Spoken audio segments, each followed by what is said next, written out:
जय माता दी मित्रों। ओम ऐं ह्रीं क्लीं चामुंडाई विच्चे। जय श्री राम। जय बजरंग बली महाराज। हर हर महादेव। ओम लीं बंगलामुखी सदुष्टानं वाचं मुखम पदम स्तंभै जीवं की लपुत्ति नाशे ह्रीं ओम स्वाहा। मित्रों, वीडियो को अंत तक देखिए, सब्सक्राइब करें और कमेंट्स बॉक्स में जय माता दी लिखें।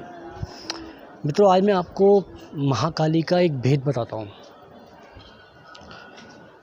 महाकाली के या माँ दुर्गा के भले आप किसी भी स्वरूप की आप आराधना करते हो, उनका मंत्र जाप करते हो, महाकाली के जो साधक होते हैं या माँ दुर्गा के जो साधक होते हैं या उनकी निरंतर पूजा आराधना करने वाले होते हैं, उन पर माँ की एक पैनी नज़र होती है।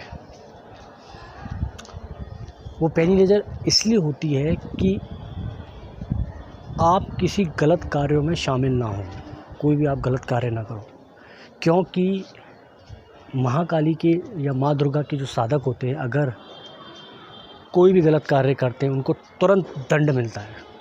ये फैक्ट बात है और गारंटेड बात है, उनको तुरंत दंड मिलता है।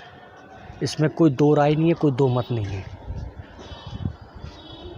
महाकाली ये कहती हैं कि जब तू मेरे पास आया है तो सारी परेशानी मेरी परेशानी है, तुझे कभी किसी गलत कार्य में जाने की ज़रूरत नहीं है। अब मैं आपको एक घटना बताता हूँ, अभी कुछ टाइम पहले की घटना है। मेरा एक मिलने जुलने वाला है, काफ़ी मिलना जुलना रहता है उस लड़की से, और नौकरी करता है वो, ठीक ठाक कमा लेता है अपना, मतलब इतना कमा लेता है कि अपना घर वर चला सकता है, चला लेता था। तो उनके घर में भवन निर्माण हो रहा था, मतलब मकान बन रहा था कुछ, और मकान बन रहा था तो अब अकेला घर का सदस्य था वो। पिताजी थोड़े बूढ़े थे, तो उसको मार्केट की जानकारी भी थी, कहाँ से क्या सामान लेना है।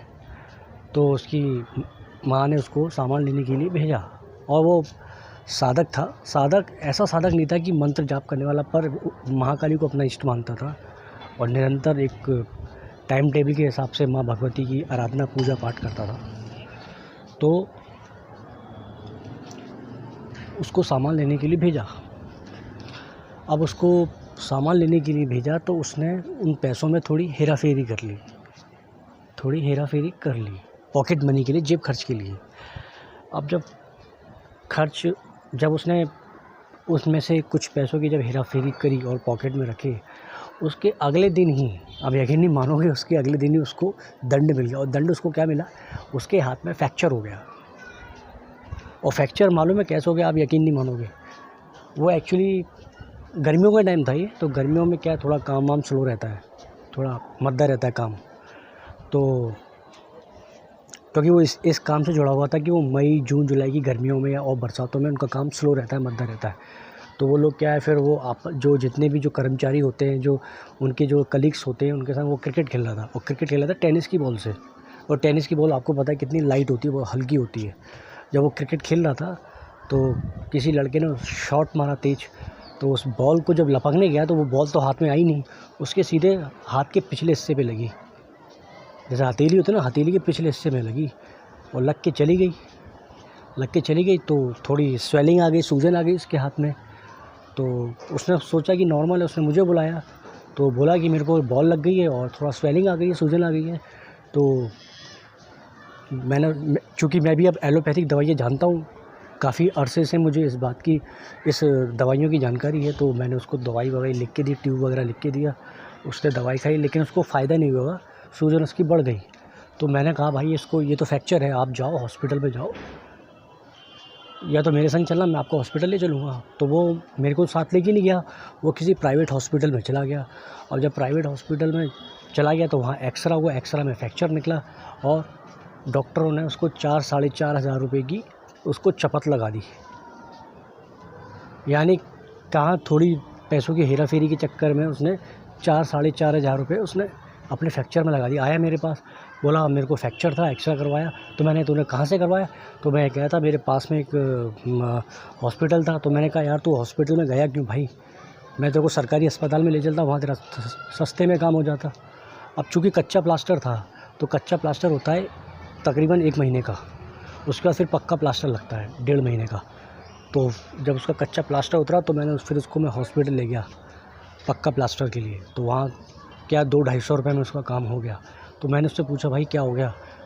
बोला आपने एक बात मुझे सही बताई। मैंने कहा क्या? कि वो जो माँ भगवती के जो साधक होते हैं उनको कभी भी किसी भी गलत काम में इन्वॉल्व नहीं होना है, यानी शामिल नहीं होना है। तो मैंने पूछा सर तूने क्या किया भाई? तो बोला कि मैंने थोड़ी पैसों की हेरा फेरी करी अपने घर के पैसों में से। तो मैंने उसको बोला कि मैंने उससे पहले ही कहा था कि कभी भी जो भगवती के जो साधक होते हैं उन ऐसे कामों में शामिल नहीं होना चाहिए, ये तो तुरंत दंड मिलता है। तो आप ये देखिए ना मित्रों, जबकि वो नॉर्मल पूजा करता था, ठीक है, इष्ट मानता था महाकाली को अपना, और देखिए उसको तुरंत के तुरंत दंड मिला। तो इसलिए मैं आपसे कहता हूँ कि जो माँ भगवती के महाकाली के जो साधक होते हैं ना, उनको कभी भी गलत कार्य, किसी भी पैसों की हेरा फेरी और दूसरी औरतों को माताओं और बहनों की नज़र से देखना, उसको जो असली साधक होते हैं ना, जो माँ भगवती के, उनको दूसरी औरतों में भी भगवती नज़र आती है। आपको शायद पता नहीं है, ये हमारे गुरुजी द्वारा बोला गया है। तो कभी भी गलत कामों में आप शामिल ना हो, किसी का दिल ना दुखाएं, नहीं तो माँ भगवती महाकाली तो तुरंत दंड देती है, इसमें कोई दो राय नहीं है। और उसके बाद फिर उसने एक और कांड किया। कांड ये किया कि वो खैर कांड थोड़ा लालच का था। वो किसी दुकान पर कुछ घर का सामान जो होता है ना, आटा दाल चावल वगैरह लेने गया था। तो एक औरत की दुकान थी, बुढ़िया थी वो। तो उसने वहाँ से सामान लिया। तो उस औरत ने, वो भी औरत थी, मतलब गरीब थी और दुकान चलाती थी छोटी मोटी। तो उस औरत ने गलती से, अब बुढ़ी थी, ज़्यादा दिखाई तो देता नहीं, उसने थोड़े ज़्यादा पैसा लौटा दिए।